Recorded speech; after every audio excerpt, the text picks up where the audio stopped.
Hey, welcome to Tabletop Skirmish Games. I'm Lee, and in this video we're going to be taking a look at how army building will work in the new edition of Warhammer 40,000. It's been really fun getting little bits of information here and there from the Warhammer community website recently, which is updating us about Warhammer 40,000 for 10th edition, and now we're going to find out exactly how we can muster our army. And there's 6 main points that I'll go through in the video, and hopefully by the end of the video you'll have a good idea about what you might expect when the new edition comes along. I'm pretty excited about these changes, hopefully you like them too, so let's get started and we'll have a look at step number 1, which is battle size. So we select our battle size, and when we do, there'll be 3 main army sizes to choose from. They are Incursion 1000 points, Strike Force 2000 points, and Onslaught 3000 points. Power levels will be going, so no more power levels. I'm pretty happy with that. Just stick with the points. That was always more fun when putting together an army anyway. And if you're thinking, where are the smaller games? Apparently the combat patrols will enable those smaller games. And if you've seen any of the previous videos, you'll know that the combat patrol is going to be a new way to play Warhammer 40,000, where you simply buy or grab a combat patrol and then you pitch them against another combat patrol, and they'll work out separate rules that'll balance those all out, apparently. But that's going to come later on. But for now, at least we know the army sizes are going to pretty much stay the same, and there's still an option if you want to play smaller armies below 1,000 points. Now we're on to step 2, where you start your army roster. You know how big your army is going to be, and your army roster apparently can be anything you want them to be. They highlight printable roster sheets that will be available from the Warhammer community website. You've got the Warhammer 40,000 app, or you can just simply write down your army roster on a piece of paper. Basically, the idea is, however you do it, as long as it's clear to your opponent exactly what you're bringing to the battle, that's all you need to worry about. Now we're on to step 3, where we choose a faction, and simply choose your favourite faction, the one you want to play, and then once you've done that, that's going to decide on the faction keyword that you'll use throughout that game, and then that's going to apply to different rules. They say that allies for more casual games will be fine, but it looks like when you're playing match play, allies might not be available. There are going to be some exemptions though, and in the article they say these will be like summoned chaos demons, free blade knights, and brood brothers. Now we're on to step 4, the detachment rules, and this is where they say a lot of the differences are going to start to come up. You'll basically choose a single set of detachment rules for your whole army. And this choice is instead of choosing a sub-faction or constructing your own. Each set of detachment rules is going to come with special abilities, enhancements, stratagems, and unit restrictions.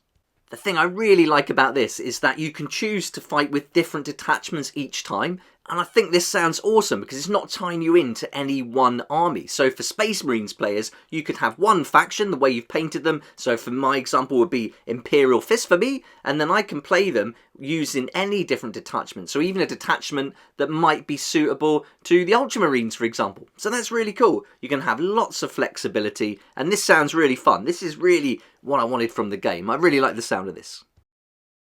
In the article, they give us an example called the Gladius Task Force for the Adeptus Astartes, and they give some other rules like Oath of Moment that they're going to confirm more, or let us know more about that next week. But they say within this Gladius Task Force, you'll get a detachment that gives access to 6 unique stratagems, and this is what we heard about in the online preview.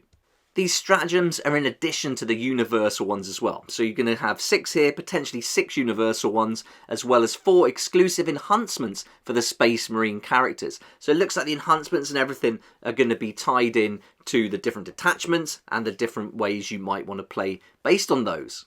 I think this is going to be really fun to try out and like find your way you like to play as well. That's a really cool thing. You won't have to invest in one army and then find that you don't like the playstyle so much and then think, oh no, I've got to build another one. So now you can take one with the Space Marines at least, and then you can just play that one in all different ways. So yeah, brilliant. Right, now we're on to step 5, where we select our units for the army. And we select the units using the faction keyword that was decided upon earlier. We must include at least one character and can only include one of each named epic hero. we can only include up to 3 units of each datasheet, but we can have 6 units with battle line or dedicated transport keywords. Each character is allowed to have 1 enhancement only, and you can have 1 enhancement for every character to a maximum of 3, but they must all be different.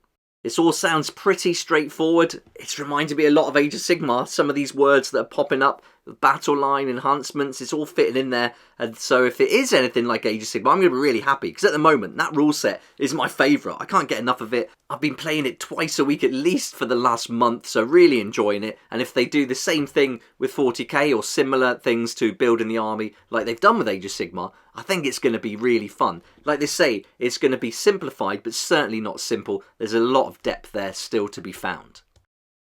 Right, now we're on to step 6, the final step. We promote our Warlord, and to do this we simply choose one of the characters from our army, and then they will become the leader and they'll gain the Warlord keyword. And I'm expecting that once you've got the Warlord keyword, as long as they're on the battlefield, you can continue to get command points maybe. That's probably going to be what's going to happen, but they don't say anything more in the article about that Warlord keyword. But there's a few other points that they bring up. They do emphasise that it's going to be a couple of pages of rules now, and that's going to cover all of the detachment's unique rules and restrictions. So now we don't have to go flicking through the codex books again to find what we need. I'm really up for that. That sounds brilliant. They also state again that they're going to be releasing these affordable packs of index cards. I can't wait to see what they think is affordable. Really looking forward to that. And if you don't want to buy them, they are going to be available for free online and in the new app. Going back to Age of Sigmar again, the War Scroll cards are something I really like from Age of Sigmar. Having that units card with its rules on it to hand is brilliant. And then if we've only got a couple more pages to worry about for our stratagems and unique rules, enhancements and things, it's going to be really easy to get going and have an understanding of what your army can do and what it can do when you need to know. You can find it really quickly. It's certainly going to speed up gameplay and also give you a really good chance to know what your enemy's up to. I think now learning our enemies is going to be a whole lot easier, which is a massive part of the game, especially if you're interested in match play. There we go then, that's the update now for the detachment rules, and I'd love to know what you think about this. Is something standing out to you? Have you got any predictions about what any of this could mean for additional rules in the game? Let me know in the comments section down below. I've done a bunch of videos now since the preview for 10th edition, and we'll keep updating as we get more information. But it's really fun to find out what's coming, and I can't wait for 10th edition to drop in the summer so we can actually get playing with these new rules. A big thanks to this month's sponsors, Master of Miniatures, for supporting the channel. They make some fantastic miniatures. I've covered them on the channel already. Be great if you check them out. And if you'd like to support the channel, there's some links down below to Element Games, Wayland Games, and if you follow those links and purchase any product, you're going to save up to 20%, and I'll get a small commission for every sale made, so you're helping me to make these videos as well, which is brilliant. Thanks so much. And I've also included a link to my friendly local game store in Liskeard, Cornwall, the Little Shop DVD and Games. They offer great discounts, and we play our games there every week, so if you're in town, come and say hello. Thanks so much for watching the video. I hope you enjoyed it and hope it gave you a good idea about what's coming for one part of the game at least. But thanks again. If you enjoyed the video, please hit the like button. If you've been enjoying the content recently, it'd be great if you consider subscribing. That really helps the channel get the videos out there. And I look forward to seeing you here next time on Tabletop Skirmish Games. A huge thank you to my Patreon supporters for helping me keep going with these daily videos. I couldn't do this without you, and I really appreciate that support. If you'd like to become a Patreon member and support the channel too, there's a link in the description. It'll be awesome to see you there.